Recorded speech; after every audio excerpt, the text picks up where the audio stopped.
বাবার বাড়িতে এত আয়োজন অথচ আমি নেই। এত আয়োজন থাকা সত্ত্বেও বাড়ির বড় মেয়ে এই আয়োজনের মধ্যে ছিল না। কিন্তু কেন ছিল না সেটাই আপনাদের সাথে শেয়ার করব। এই যে দেখছেন এতগুলো মিষ্টি, এই সবগুলো মিষ্টি আমার বোনের শ্বশুর বাড়ির মিষ্টি। আর এই যে মিষ্টি কুমড়ো দিয়ে মাছ দিয়ে রান্না করে, এটা আমাদের সবার খুবই ফেভারিট। গরুর মাংস, তারপরে রয়েছে মুরগির মাংস, এদিকটাতে রয়েছে সাদা পোলাও, আরও রয়েছে হচ্ছে সাদা ভাত, তারপরে রয়েছে হচ্ছে সেমাই, আরো অনেক কিছু আছে যেগুলো মা আমার জন্য পাঠিয়েছে খুব দায়িত্ব করে। আর এই যে দেখেন এদিকে করলা, শসা, লেবু, মানে বাড়িতে আব্বা শসা আনছে, করলা আনছে, সেগুলো আমার জন্য পাঠিয়েছে। এগুলো হচ্ছে বাড়ির গাছের এত এত কলা, সেখান থেকে আমার জন্য কিছু কলা পাঠিয়েছে। আমি কেন আমার বাড়িতে গেলাম না? আমার বাড়িতে এত বড় আয়োজন। আমার বোনের শ্বশুর বাড়ি থেকে বোনকে নিতে আসছে, বোনের ছেলে বেবি হয়েছে, মাশাল্লাহ। সবাই দোয়া করবেন বেবির জন্য। আর সেখানে আমি উপস্থিত নেই।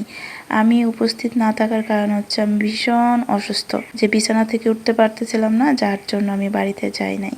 আমাকে অনেকবার বলেছে যাওয়ার জন্য, কোনো মতো আমি যাইতে পারি নাই, কারণ আমরা দুইজন মানুষ অসুস্থ ছিলাম। আর এই খাবারগুলো পাঠানোর আগে আমি এখানে রান্না করছি হচ্ছে পুঁই শাক, তারপরে বেগুন, আলু আর রুই মাছ দিয়ে ঝোল। এই মাছগুলো বাড়ি থেকে আমার জন্য পাঠিয়েছিল। রুই মাছ, দেশি পুঁটি মাছ, সরপুঁটি। তো আমি ভাবলাম কিছু রুই মাছের ঝোল করি পুঁই শাক দিয়ে। আর এদিকটায় একদম মচমচা করে দেশি পুঁটি মাছ আর সরপুঁটি মাছের চাকা ল্যাঞ্জা ছিল, সেগুলো ভাজি করছি। এগুলো বাড়ির থেকেই পাঠিয়েছে। আর বাড়ির থেকেই পাঠাই সবসময় মাছ, আমি কিনি কম। এখানে কাঁকরোল আমি বাজার থেকে কিনে আনছিলাম, সেগুলো ভাজি করছি। জ্বরের মুখে কিচ্ছু খেতে ভালো লাগে না, শুধু রান্না করি, নষ্ট হয় আর ফেলে দেই। এদিকটায় আমি ফ্রিজে রাখছি দেখেন দুধ, এই দুধটাও হচ্ছে বাড়ির থেকেই পাঠিয়েছে। তারপরে আরো মাছ পাঠিয়েছে, বাটা মাছ। এই যে এই মাছগুলো পাঠিয়েছে আমার জন্য। বললাম না আমি কোনো মাছ কিনে খাই না, সমস্ত মাছ যা যা লাগে সব বাড়ির থেকেই পাঠায় আমার জন্য। এখানটাতে এই যে পাটের শাকগুলো আমি ফ্রিজে রাখছি, না হলে আবার নষ্ট হয়ে যাবে। আর এইখানটায় দেখেন আচার পাঠাইছে আমার জন্য, বড়ইয়ের আচার। মা বড়ইয়ের আচার দিতে পারে ভালো, সেখান থেকে কিছু আচার দিয়ে পাঠাইছে, জ্বরের মুখে খেতে ভালো লাগবে এই জন্য। জ্বর আসলে অ্যান্টিবায়োটিক খাওয়ার পর মাথার তার সবগুলো সেরে যায়। কি করি না করি, বিছানা থেকে তো উঠতেই পারি না, কিন্তু একা মানুষ, সমস্ত কাজগুলো কিন্তু ঠিকই করতে হয়। কারণ রান্না বাড়া যতই না খাই, রান্না বাড়া ঠিকই করতে হয়। এদিকে দেয় যে বিছানাপত্র রান্না বাড়া করে গুছিয়ে ফেলছি।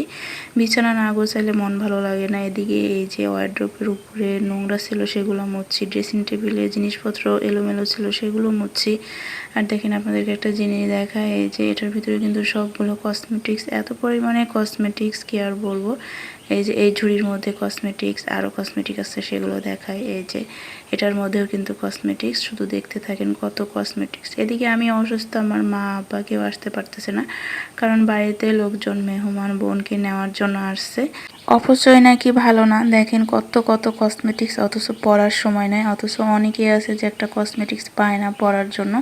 এদিকে আমার রুম ভর্তি কসমেটিক্স, কিন্তু পরার মতো কোনো লোক নেই। এই যে চুল স্ট্রেচ করা, তারপরে হেয়ার ড্রয়ার, চুল শুকানো, এগুলো থেকে শুরু করে কসমেটিক্সের অভাব নাই। দেখেন এই দিকটাতে আমি টেবিলটা একদম সুন্দরভাবে পরিষ্কার করে ফেলছি, এদিকেও কিন্তু টুকটাক পরিষ্কার করছি। অসুস্থতা নিয়ে কত পরিষ্কার করা যায়। শোবার রুম আর রান্নাঘর যদি অপরিষ্কার থাকে, তাহলে সেখানে কিন্তু কাজকর্ম বা মন বসে না, ভালো লাগে না, মেজাজ খিটখিটে হয়ে যায়। আমরা মেয়েরা পরিষ্কার থাকতে বেশি পছন্দ করি, যার জন্য অসুস্থ থাকলেও কাজ করি।